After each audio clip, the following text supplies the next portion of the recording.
neighborhood on Polk Street in San Francisco over the weekend. It's fairly crime-free most of the time. Take a look at this. They put up this stop sign at this intersection just a few weeks ago, and ironically, that may have been part of the problem for a woman who came up to this intersection midnight Friday night. She came up to these double white lines here. Man came up to the car, reached inside, grabbed her out, threw her down on the street, and then took off in her car. In San Francisco and all around the Bay Area, these carjackers mean serious business. This man is a carjacker who says you should be worried about people who commit the kinds of crimes he does. I know if I seen a gun, a big old black guy and a gun big as mine in my face, I'm going to get out and give them what they want. What he and others want are unsuspecting motorists. I'll find who I want and follow them. The common man driving down the street ain't going to think nobody following him. So I'll follow them to where they're going. As soon as they get ready to get out the car, I'm already on them. There have been 51 carjackings in San Francisco since September, many more throughout the Bay Area and the state. This woman beaten by a man with a bottle 3 weeks ago. A San Diego cab driver barely escaped death the other night. One gentleman reached over and put the car in park, and the other gentleman put a metal bar around my throat and tried to drag me into the back seat, and they were trying to choke me. Others weren't so lucky. Police are still looking for whoever was behind the carjacking murder of a young Filipino boy in San Francisco last month. No, I never want to shoot nobody. That's murder. That's too much time. That's my life gone. Now, I'll beat you with the gun. I will pistol whip somebody, though. They give me a hard time. There are no racial stereotypes to describe carjackers. Most are in their 20s and 30s. Most victims were alone in their cars.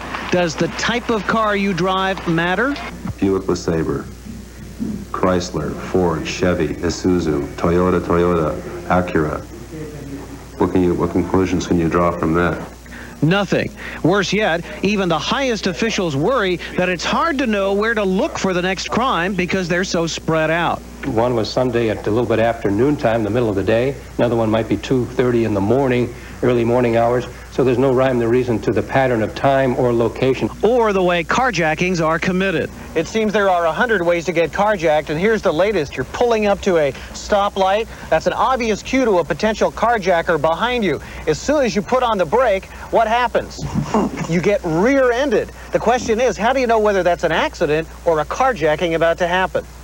Police say look in the rear-view mirror. If you see the driver get out and another passenger switch to the driver's seat, you should take off. And what would a carjacker recommend you do to avoid becoming a victim? Don't drive with your windows down. Keep your doors locked, because I opened up a door, snatched one lady out so quick it wasn't funny.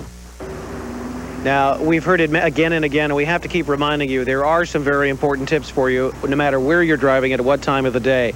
Roll up your windows when you're driving around or you're stopping at an intersection. Lock your doors. Close your sunroof, or if you have a convertible, keep that closed. Keep your car keys and your house keys separate. That's for obvious reasons. If they get your car and they get your car keys and your house keys are on it and they get into your glove box and find out where you live, guess what? All right, watch where you park, of course. If you park next to a van or a car with a lot of people in it at nighttime, that's probably not a good idea. And don't try to fight it. If somebody comes up to you with a gun or whatever and says, I'm going to take your car, give it to them. If you've got insurance, your car's insured, it's a theft, let it go. Reporting live from San Francisco, I'm Jeffrey Shao. Back to you. Thank you, Jeffrey. All right.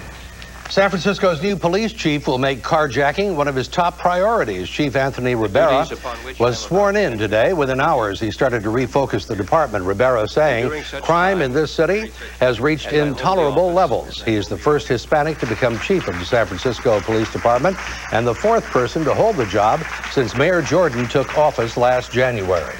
Our other big story tonight, the Giants. After months of nail biting, we'll finally know tomorrow whether the team will stay here in the Bay Area. Baseball owners are in Arizona right now, and so is Manuel Ramos. Manny? Well, Kate, tonight the current Giants owner, Bob Lurie, took his staff out to a local steakhouse for a farewell dinner. No matter how the vote goes tomorrow, the Giants organization as we know it will be no more. The other owners expect a long day tomorrow. The ownership committee studied both plans here at this desert resort all afternoon, but they refused to recommend either San Francisco or St. Pete. Going to elaborate. According to the Major League Owners Committee, Florida and San Francisco are tied tonight.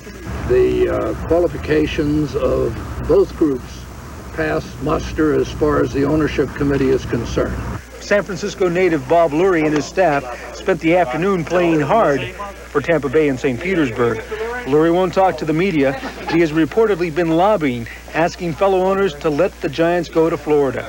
But one of the owners, George Bush Jr. of the Texas Rangers, says teams shouldn't be moving. I hate to see franchises moving willy-nilly, and if there is a legitimate buyer in San Francisco where the playing field is as level as possible, that we have to give San Francisco group serious consideration. But we'll find out. And unconfirmed reports have the owners of 8 teams against moving the Giants to Florida. The Dodgers, the Padres, the Astros, the Rockies, the Expos, the Mets, the Pirates, and the Cubs. But no one will really know until the vote is taken by all the owners tomorrow. One of the Florida investors is tired of the process, but not about to give up. It's just been such a delay and such an inconvenience, and runs into a lot of extra time and expense, but we're hanging in there. We're going to be there as long as it takes. None of the San Francisco investors showed up. The head of the group, Peter McGowan, said he wasn't invited and wasn't needed. The ownership committee confirmed tonight that some minor adjustments were made to the San Francisco offer, and they were acceptable. Now, the rumors have the Florida investors being invited here so that they can be offered an American League expansion team by 1997. If they allow the Giants to stay in San Francisco, and if they promise not to sue anyone. Now, Ferrier, the local investor that was here, said he hadn't even considered an expansion team, but he didn't turn it down either. The meetings begin 10 a.m. Bay Area time tomorrow. Reporting live in Scottsdale, I'm Manuel Ramos. Okay, we'll wait and see. Thanks, Manny. Just how much are the Giants worth to the Bay Area? You can attach a dollar amount to some of the team's contributions, but other parts can't be measured in dollars and cents. We have 2 reports. The first from Hank Plant.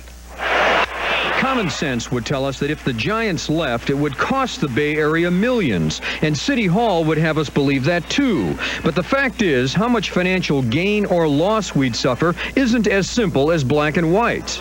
The stadium is not fully supported just by the Giants revenue and the 49er revenue. It also requires hotel tax money. In fact, the city's independent budget analyst says even with both the Giants and the Niners playing at Candlestick, the park still has to be subsidized every year to the tune of $4.5 million.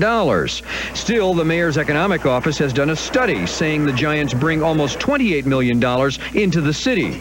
But when you read it, you find that figure is based on the team's salaries and on the assumption they're spending that money here. The same study finds even if the team stays, it will cost us.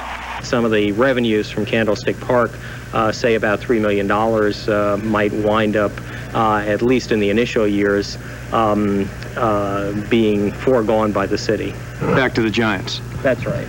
Others who support the team and a new stadium note the spillover into hotels, restaurants, souvenir shops. So they like to use high figures to estimate the economic benefit. But even they admit the data is hard to prove. The financial side of it is difficult to ascertain, but it's anywhere up to $60 million. The emotional side of it is we're a major league team, city, and we always have been, and it's important for San Francisco to keep the Giants here. A lot of it is in how you read the numbers. It's clear that the city is subsidizing Candlestick to the tune of $4.5 million a year. But a lot of that money would have to be spent here anyway, even if the Giants leave.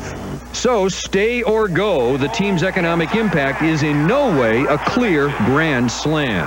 In San Francisco, Hank Plant, Channel 5 Eyewitness News. This is Bill Schechner reporting. Around San Francisco, almost everyone has a story about the Giants. Dennis Thompson is a musician. His father signed up for the Army at Candlestick. My dad got re-enlisted on the field one day when he was re-enlisting in the Army, so we got to walk out there carrying the flag, and that was kind of neat to watch. I got to sit in the dugout, and he gave me a baseball autographed by all the guys. Memories like these, says San Francisco State Professor Richard DeLeon, give us common ground. The history of the Giants is threaded through the city's history over the last 2-3 decades. You know, it's a way that everyone in the city gets together. Gee, I used to take my youngest son when he was in grade school. He's now 39 years old. Ann Olave was born in the city and has seen many changes. She says the Giants, in their way, link the generations one to another. Do they provide a sort of a link from the old city to whatever we've got now to what's coming? I think they do. San Francisco calls itself the city that knows how, but maybe not always. It doesn't quite know how to deal with the homeless, or the loss of blue-collar jobs south of Market, or the big interests that block the views and change the shape of downtown even while bringing much-needed new jobs. Change can be disturbing. This is where the old San Francisco Seals used to play. Now it's a parking lot. It would be equally disturbing to the sense of orderly change if the Giants got sold and moved away. Jillian Rosenzweig is a store manager. It says that it's a city that maybe is not so interested in its history and in something that has always been here. Diminished itself a little bit. Yeah, a little bit. So let's hope that the local powers rescue the team, that the franchise will achieve what each player tries to do, find a way to be safe at home. It seems that you're talking almost in religious terms here. Yeah, well, I don't want to be metaphysical about it, but the fact is that once upon a time religion knit us all together, and now the fact is that things like the same kinds of fast food, the same TV shows, the same national papers, and the same baseball teams give us something to be together about. So it does tie us together. It's not just money, it's psychic too. Part of the fabric of our society. Yeah, well, there isn't a lot of fabric left. It's frayed pretty thin, so a ball club takes on added importance, and I guess that's the point. All right. Thank you, Mr. Schechner. You're welcome. If the Giants leave San Francisco, athletics in the public school system could be sidelined. Half of the $1 million used to finance middle and high school sports in San Francisco comes from a 25-cent tax paid each time you buy a Giants ticket, and that money generated from ticket sales goes to help students. Sports is like a really major thing to, a lot of kids, and it's really important for them. And if they take that away, I mean, it's going to be bad. As many as 8,000 student athletes could lose their sports teams if the Giants move to Florida. San Francisco estimates it gets $5.5 million from the 49ers in food concessions, parking, and stadium rental fees. Tonight, a city in the East Bay has said no to pornography. A businessman planned to open a sex shop in downtown Walnut Creek. But late this evening, the city moved to block it. Les Trent is in the business district of Walnut Creek right now with details. Les? Dave, we're in the parking lot of a print shop, and behind this print shop is vacant commercial property that the owner would have liked to have put that porn shop. Now, that would be right next to Clarissa's bridal shop and right down the street from a Catholic school. Well, as you can imagine, in conservative Walnut Creek, that was not a very popular idea. And so tonight, the city council took action that would effectively close the doors on plans to open that porn shop here. I do not wish to have a sex shop behind my business, my place of business, that would be open 24 hours a day, attracting all sorts of different negative elements into the community. Hairdresser Christopher Georgievich summed up the feelings of most here, that a proposed adult bookstore that would be located behind a print shop on Mount Diablo Boulevard is not in keeping with the image of Walnut Creek. What were your initial thoughts when you heard about this whole idea? Not in Walnut Creek. It made me feel uncomfortable. I didn't like the idea of it being close to the shop. Tonight, the Walnut Creek City Council met in special session to consider new zoning ordinances regulating adult-oriented businesses like porn shops. Right now, no such laws exist here. The first measure would not allow such shops within 500 feet of a residential district or within 1,000 feet of a school. The man who runs Walnut Creek's only porn shop wants to open another that would be very close to St. Mary's Elementary School. I am concerned that a business of such a nature within such close proximity to our school would encourage and foster a negative spirit and endanger the safety of our students. Residents and city leaders are concerned because the proposed adult bookstore would have private viewing booths, a magnet, they say, for illicit behavior. So a second measure voted on tonight would outlaw so-called picture arcades. Why all the fuss? Asked the owner of this nearby beauty shop. I think to each their own. If they want to go in there and do their thing, go for it. And what about First Amendment rights? Is the city trampling on them by trying to restrict adult-oriented businesses? And again, we are not interested in regulating nor prohibiting that. What we are talking about are the secondary land use effects of these kinds of businesses and regulating in a manner that the courts have consistently upheld. The City Council voted unanimously tonight in favor of restricting the location of adult businesses, and they approved an ordinance prohibiting concealed viewing booths in such businesses. The location ordinance is just an interim one for the next 45 days, but in that time, the city will be looking for ways to make it permanent so that they can restrict permanently where adult businesses are located. I'm Les Trent reporting live from Walnut Creek. Thank you, Les. Kate? Teachers and students at Frick Junior High in East Oakland toughed it out today in a school that was trashed by vandals.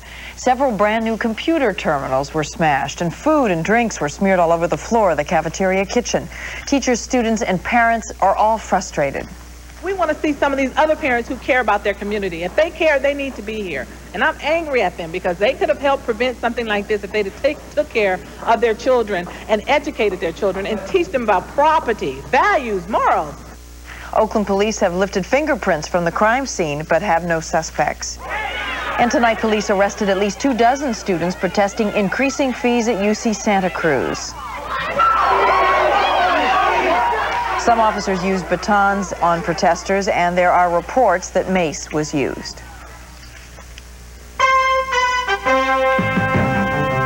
And still ahead, trading a house like this in the Bay Area for one like this somewhere else, is it worth it? I'm Tony Russimano at Moffett Field. A gay sailor has won the right to go back in the Navy, but the Navy is not honoring a federal judge's order. I'll have that story later. I'm meteorologist Brian Sussman. It is chilly out tonight. I'll have the complete forecast, plus some very strange pictures of tonight's full moon. Then later, find out which toys your kids might ask for this holiday season.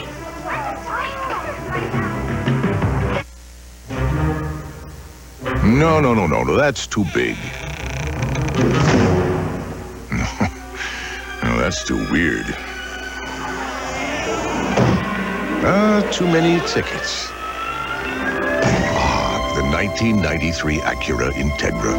Just the right amount of comfort, styling, and performance. And starting at around $13,000. It's not too expensive either.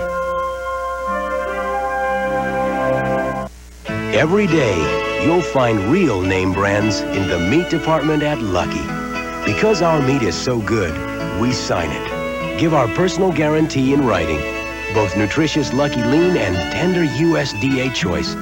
We trim them to 1/4 inch, sign them, and sell them at everyday lower Lucky prices. The very best for the very least. Lucky, the low price leader every day.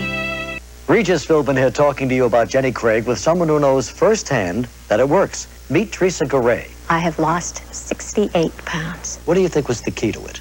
You're not just going in there and knocking off the weight. You are really learning how to eat for life. Hey, this is a great program, but if you never call, you'll never know. Call us right now and lose all the weight you want for just $1 a pound. Just $1 a pound to lose all you want. Pick up the phone and dial 1-800-68-JENNY. I love shopping at Office Depot. Office Depot is a warehouse full of brand names at low prices. I look through the catalog, write down my order, fax it. Office Depot takes care of the rest. And I get it in 24 hours. At Office Depot, we don't just guarantee low prices. We guarantee next day delivery. You're watching Dave McElhatton and Kate Kelly. And he got what he deserves. Now, we miss her so much that we're not happy anymore without her. My wife especially, she cries day and night. There's 1 minute they don't think about her. Now, she has been over 5 years. She's not coming back anymore. A father's anguish as his daughter's killer is found guilty.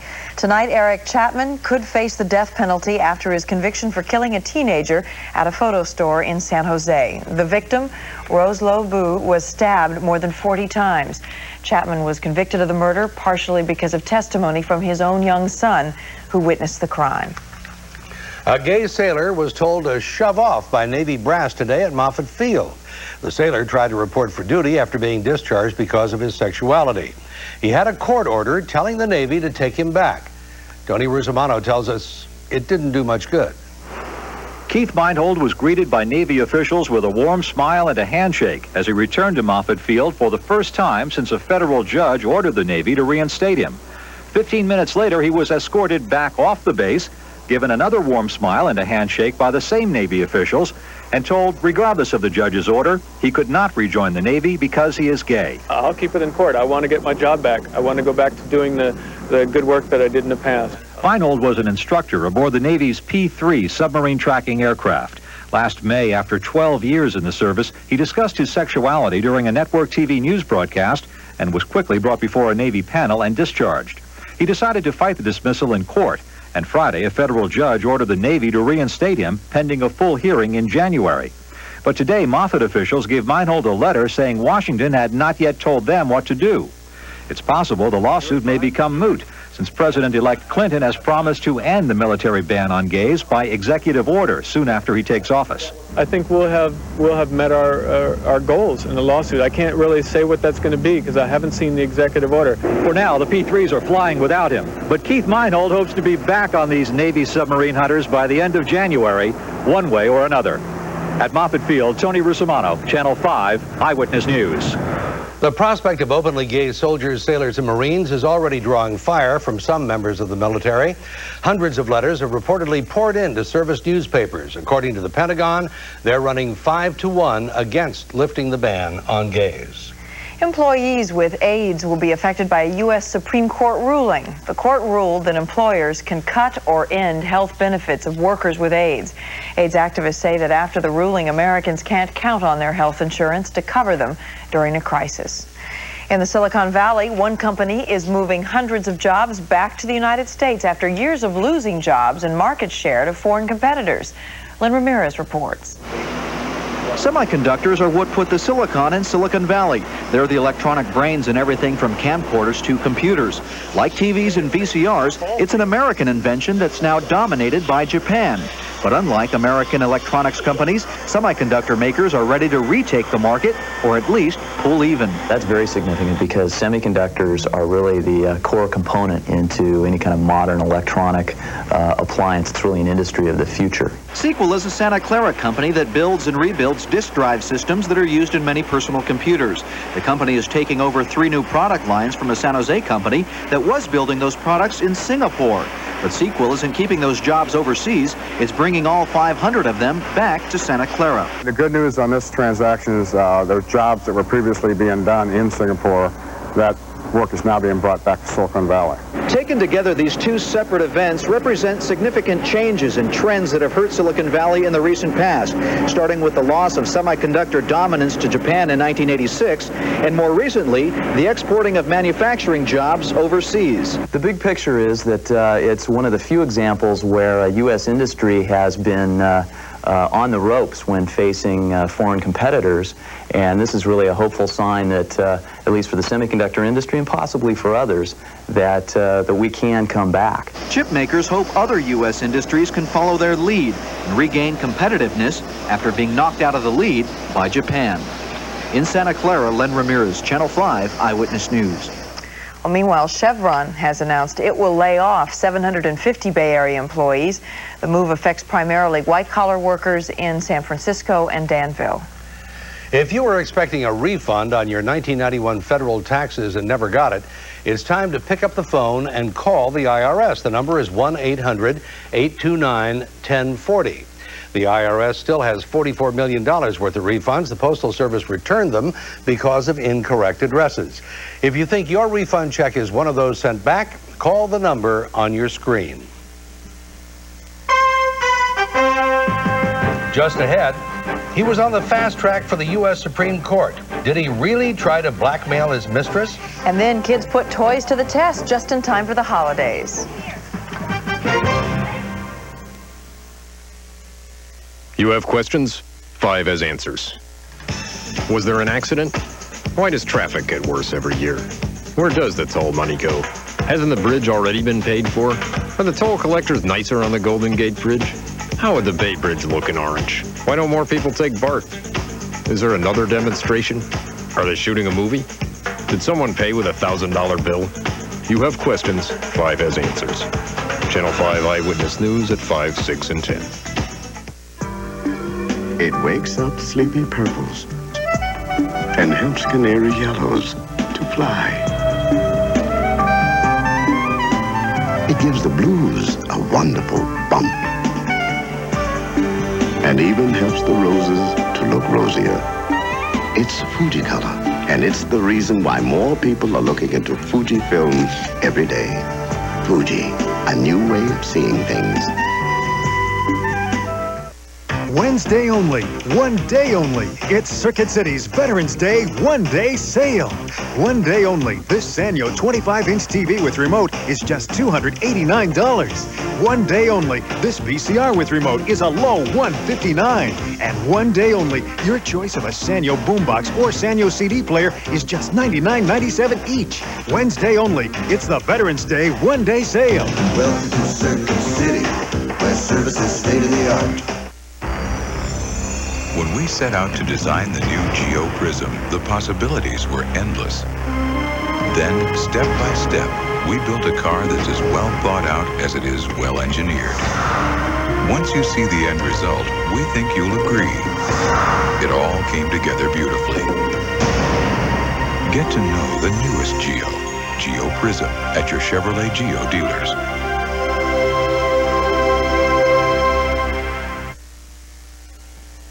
And now, Eyewitness News continues. President-elect Clinton and his number 2 man make a quick appearance in Little Rock before getting down to business. They're trying to decide who to choose for the top cabinet positions in their administration. Mr. Clinton is also making plans for his first summit. He wants to bring together American business leaders and economists to discuss ways to heal the economy.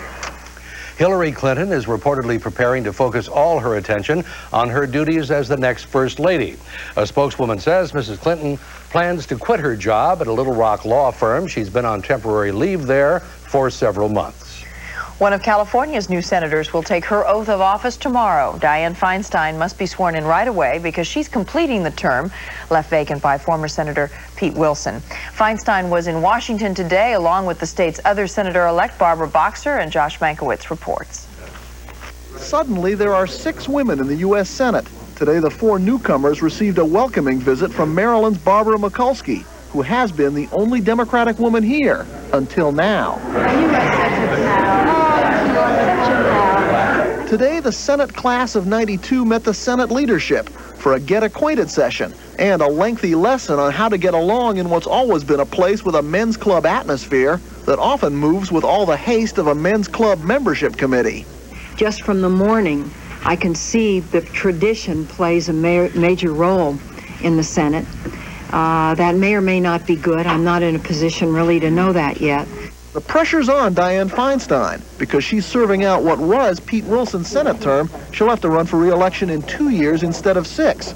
She won't be sworn in until tomorrow, but Feinstein is already laying out her priorities. I think we are going to see a Freedom of Choice Act. I think we are going to see family medical leave enacted. I think we're going to see child support policies toughened across the board. I think there are going to be some beginnings of health care reform. The women that I know who are here really share a common agenda, and that is a domestic agenda.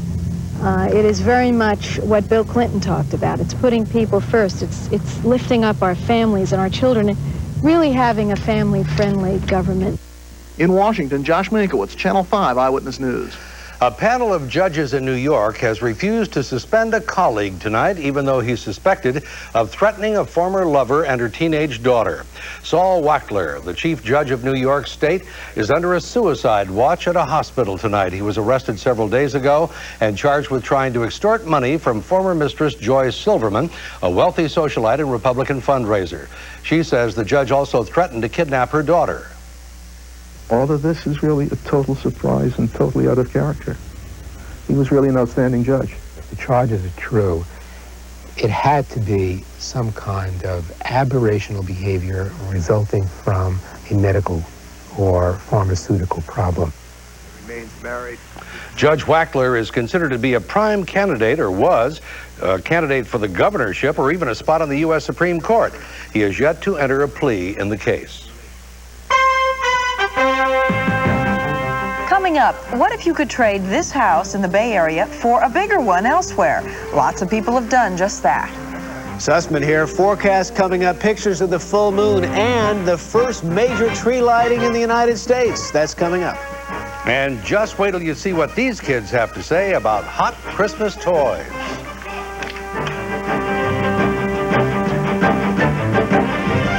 The question's not, how can the Men's Warehouse get away with selling suits for so much less? The question is, how can department stores get away with selling them for so much more? At the Men's Warehouse, the difference is the lower price. I guarantee. I like to sound